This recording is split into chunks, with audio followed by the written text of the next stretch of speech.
nabanggit mo sa iyong sinumpaang salaysay, ng 9:30 ng gabi, ikaw ay pinuntahan ni Mayor Duterte.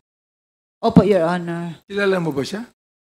Kilala ko siya as mayor nung time, at that time po na nangyari po ito.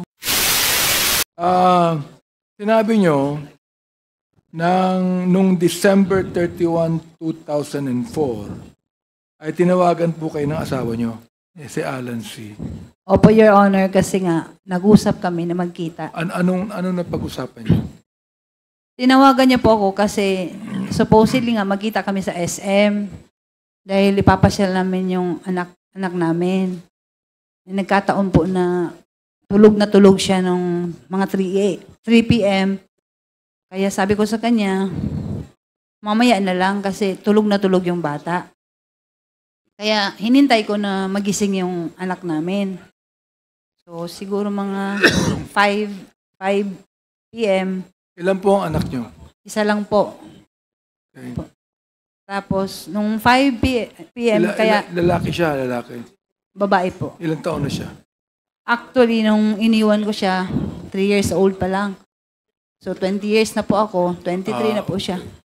Okay. Nasaan po siya ngayon, yung anak? Nandito po, sa Manila po. Sa Manila. Okay. Nagpunta pa kayo sa SM? Opo, pumunta po ako mga 5 na po ng hapon. Nagmadali ako kasi nga 5 p.m. na yon. Tapos, nung pagdating ko sa SM, nalaman ko na mga 6:30 mag-close na pala. Almost 6, dumating ako doon. So, nung pag-park ko ng sasakyan, tinawagan ko agad siya kasi nga, makikita kami doon. Ang nangyari, hindi na siya sumasagot. So, nagmadali ako ng tawag, nagpaulit-ulit ako ng nag-dial kasi kailangan ko nga siya na magmadali kami kasi wala kaming bigas at that time. Kailangan kong bumili ng bigas kasi yung katulong namin nakalimutan niya. So ngayon, hindi man talaga siya sumagot, pumunta ko sa Gloria Maris kasi wala kaming ulam, magbili na lang kami. So yun, sa shortcut, hindi talaga kami nagkita. Umuwi ako ng bahay. Pagdating ko doon, kasi nandun yung mother-in-law at saka father-in-law ko, galing China. Naiwan sila sa bahay. Anong oras kayo umuwi ng bahay? Siguro kasi natapos ako sa SM mga 6:30. Siguro by mga 7:30, nasa bahay na po ako. Nakabalik na po ako. Pagdating ko po doon, hinanap ng mama niya, yung parents niya, bakit daw hindi ko kasama si Alan. Sabi ko po, hindi ko siya nakausap, wala. Pilipino po ba si Alan o Chinese?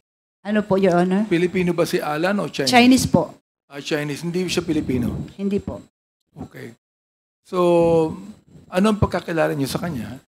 Matagal na kayo mag-asawa nung at that time, nung December 31, 2004. 2004, matagal na ba kayo mag-asawa? Hindi po, kasi 2000 lang po kami kinasal, July. So, parang almost mga 4 years and 4 months pa siguro, mga ganyan. Okay po ba ang buhay nyo? Maganda ba yung pamilya nyo? O,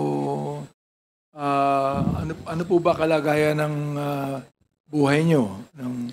Sawa ng Diyos, okay naman po kasi nga, businessman naman po siya. Maayos naman, kaya lang, ito nga ang realidad dahil na sinuway ko yung mother ko, nung nag-asawa na ako, naging battered wife ako. Opo. Ano ibig sabihin ng battered wife?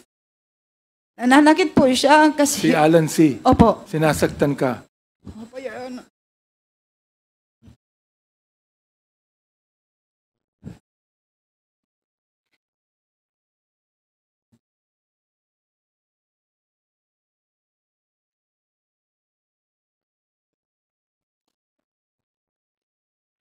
Siguro nga ito yung pinaka-biggest mistake na ginawa ko sa buong buhay ko.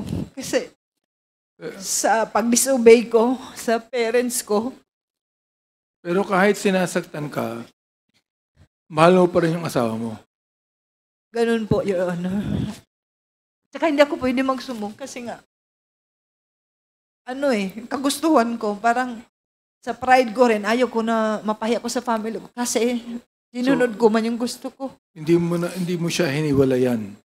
Hindi ka miwalay sa kanya. Nag-attempt po ako nung mga buntis pa po ako at that time, siguro mga 7 months. Nag-attempt ako na gusto ko siya na layuan. Pero hindi ko rin nakaya kasi yung family, parang inayos kami. Bumalik din ako. So, anong ginagawa sa iyo ng asawa mo? Ibig sabihin ng battered wife, binubugbog ka ba niya? O? Opo, yung may instance talaga na muntik ako namatay. Yung na-hospital ako sa Davao Doc. Yun ang na pinaka-worst. Dahil nga, nagkaroon ako ng, hindi ko maintindihan kasi baliktad yun, Your Honor. Yung itong floor, nasa taas, yung sa taas, hindi ako makakain, tapos hindi ako makatayo.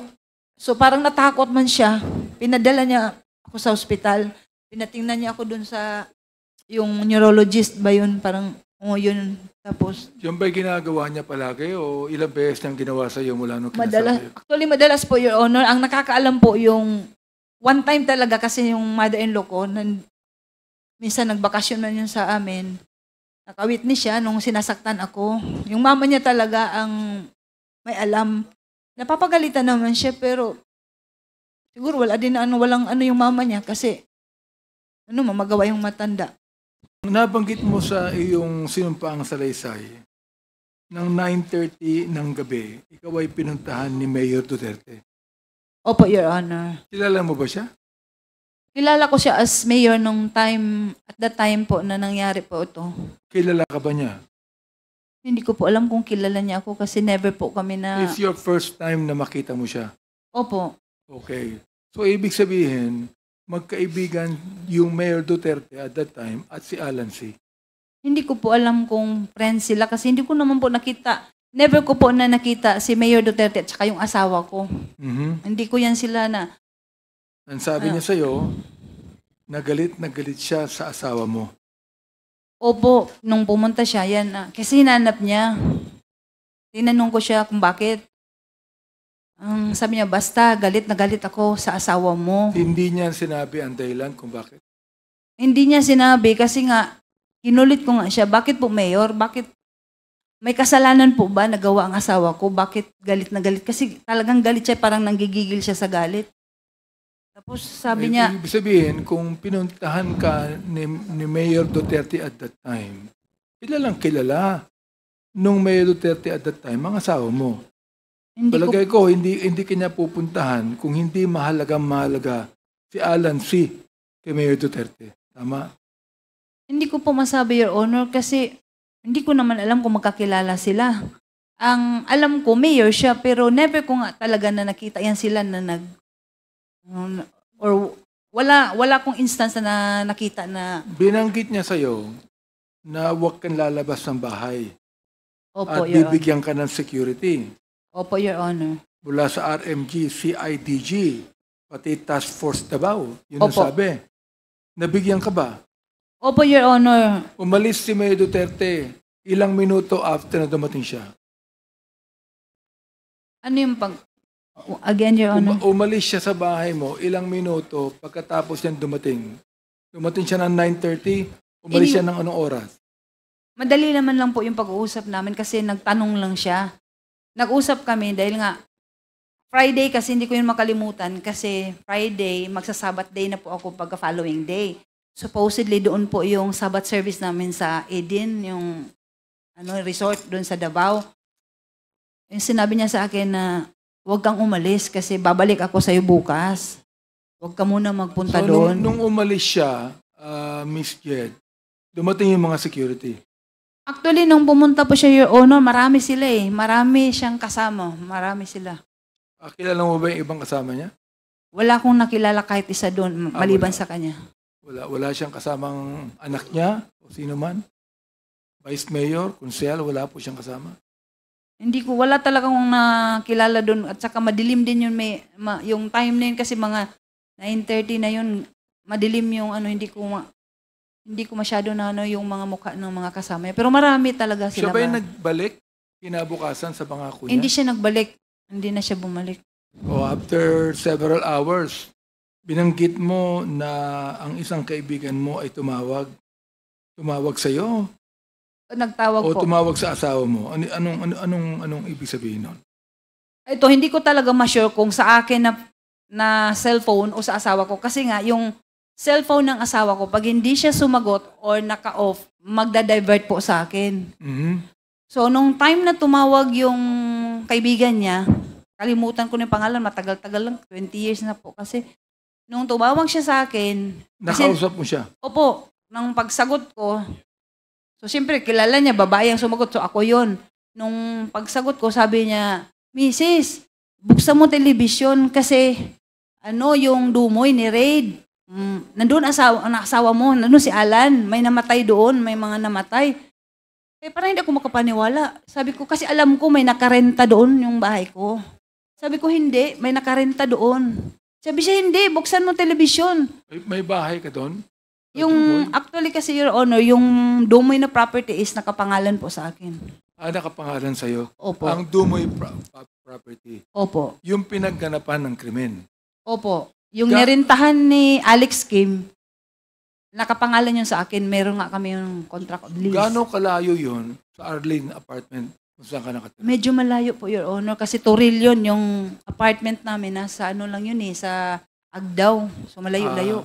Ibig sabihin, Turil yung Dumoy, yung Arlene nasa Agdao. Sa Agdao, malapit. Which is how many hours away? Mga 30 minutes o 1 hour? Hindi naman siguro maabot ng oras.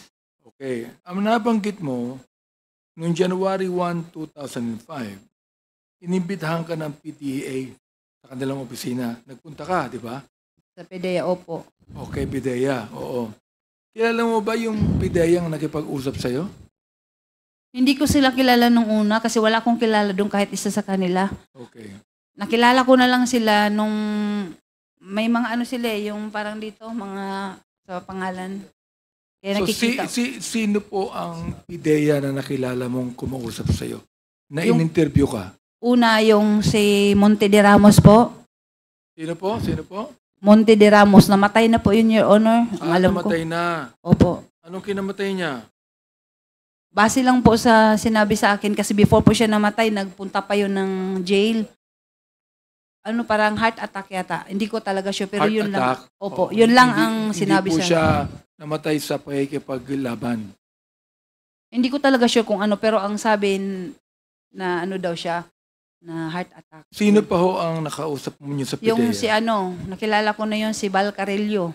Val Carrillo. Opo. Ang kanyang apelido ay Carrillo. Opo, Your Honor. Siya po ba'y buhay pa? Wala na talaga akong balita, Your Honor. 20 years na nga po ang dumaan. Hindi ko na alam, hindi ko na nga kilala siguro kahit mga mukha nila. Hindi ko na Okay. matandaan. 20 years. Alright.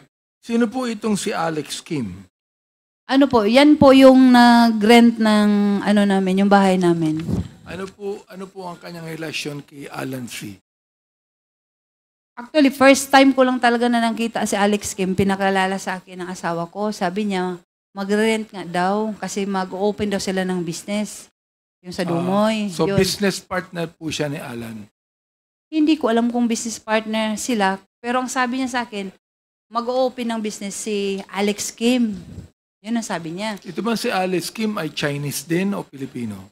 Hindi ko maintindihan, Your Honor, yung nationality niya, honestly. Kasi nga, marunong siya mag-Korean, marunong siya mag-Japanese, marunong siya mag-Chinese, marunong siya mag-Tagalog. Kaya hindi ko alam kung Korean, Chinese ba siya o ano. Kasi nagtaka nga ako, kaya nalaman ko, kasi nagyabang siya. Salita siya ng Korean, sabi ko, parang matalino siya. Sabi ko, bakit ang dami niyang alam ng mga languages? Marahil kaibigan din ito ng the then Mayor Duterte, si Alex Kim, correct? Hindi ko po alam, Mayor. Hindi ko po alam na si Mayor at saka siya magkaibigan. Kasi nakita ko lang po si Alex Kim nung pinakilala nga ni Alan, nung asawa ko, na magre-rent siya ng bahay.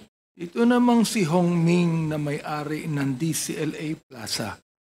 Ito po bang DCLA Plaza nasa Davao po. Davao Yun. City mismo? Opo, Your Honor. At ang may-ari ay si Hong Ming.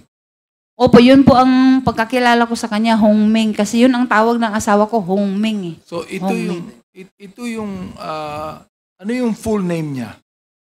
Honestly, Your Honor, hindi ko kilala kung ano talagang pangalan niya. Kasi nga, pag yung asawa ko, sabi, magpunta tayo kay Hongming kasi nga may display area kami doon sa mga mattresses, yung foam. Hindi kaya itong si Hongming ay si Michael Yang din? Sapagkat si Michael Yang nagsasabing siya ang may-ari ng DCLA Plaza?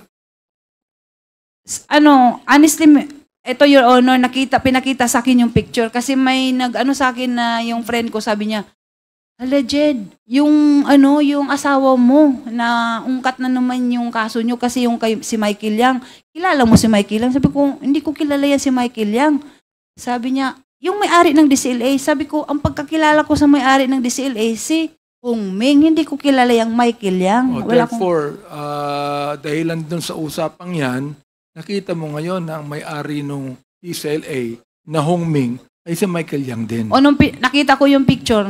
Opo, meron ba kayong dalang picture ngayon ni Hongming o ni Michael Yang? Wala po akong picture sa kanya. Pero may pinakita ka sa akin kanina. Pwede bang ipakita natin ang picture ni Michael Yang? Palagay ko, makikita mo kung sino siya. I-flash natin po ang picture ni Michael Yang.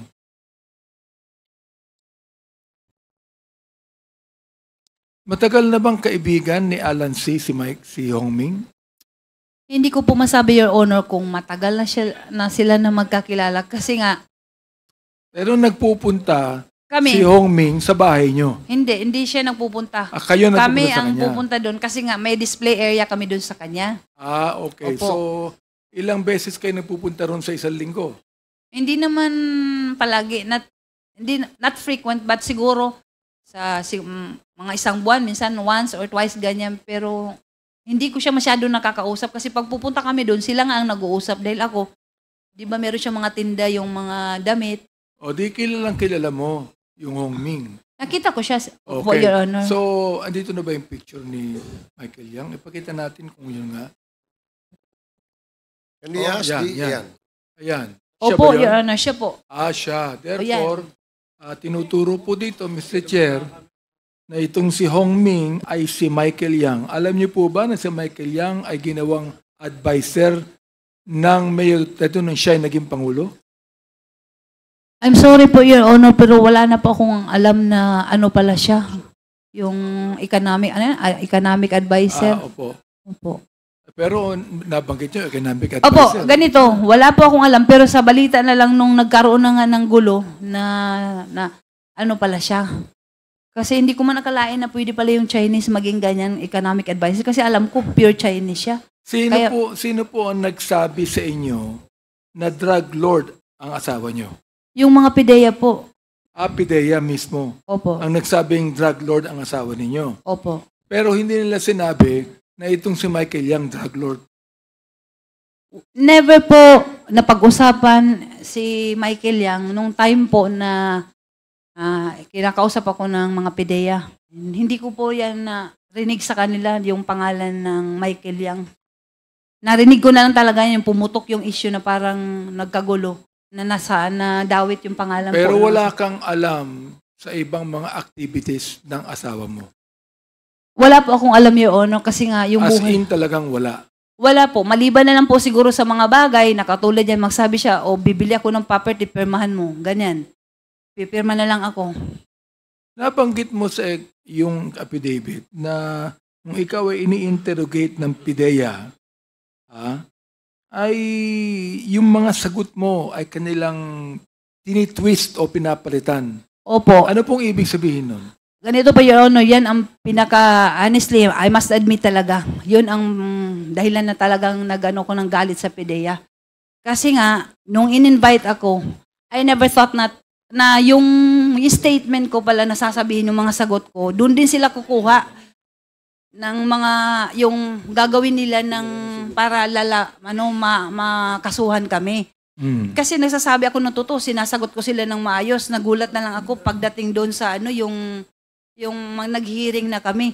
Katulad nun, inutusan ako ng asawa ko na magbili ng Venetian blinds. Kasi before na-occupy ni yung ngayon Michael Yang, ni Hongming, si Alex Kim, yung bahay kasi kailangan pa siyang ayos.